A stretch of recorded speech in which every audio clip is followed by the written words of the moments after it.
यो कुनै साधारण रात थिएन। 2058 साल जेठ 19 गतेको रात नेपालको इतिहासको सबैभन्दा अन्धकारमय र दुःखद पाना कोरियो। देशका राजा, रानी, राजकुमार, राजकुमारी एकै रातमा एकै ठाउँमा निर्दयतासँग मारिए। घटनास्थल थियो नारायण हिटी दरबार। त्यो रात दरबारमा पारिवारिक जमघट भइरहेको थियो।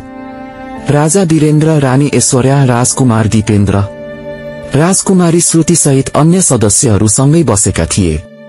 त्यसै बेलामा राजकुमार दीपेन्द्र नशामा लट्ठ अवस्थामा पार्टीमा आए। उनको व्यवहार असामान्य देखिन्थ्यो। एक्कासी उनले बन्दुक निकालेर आफ्नै आमा बुबा सहित सिङ्गो राज परिवारलाई गोली चलाए। राजा वीरेन्द्र, जसले दशकौंसम्म देशको बागडोर सम्हाले, त्यही रात अन्तिम सास फेर्नुभयो।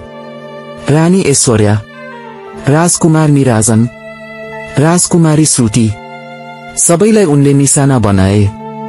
राजा परिवारका 10 सदस्यहरू त्यही रात नराम्रोसँग समाप्त भए। राजकुमार दीपेन्द्रलाई पछि गम्भीर अवस्थामा भेटियो।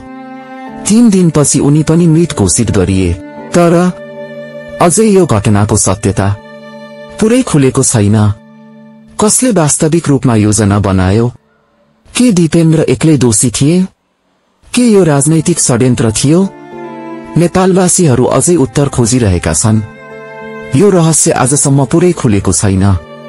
यो केवल एउटा हत्या थिएन, यो थियो सम्पूर्ण राज संस्थाको अन्तको सुरुवात।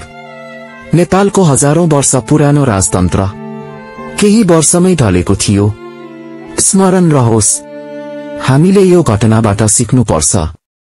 इतिहास बिर्सिनेहरू फेरि त्यही गल्ती दोहोर्याउँछन्।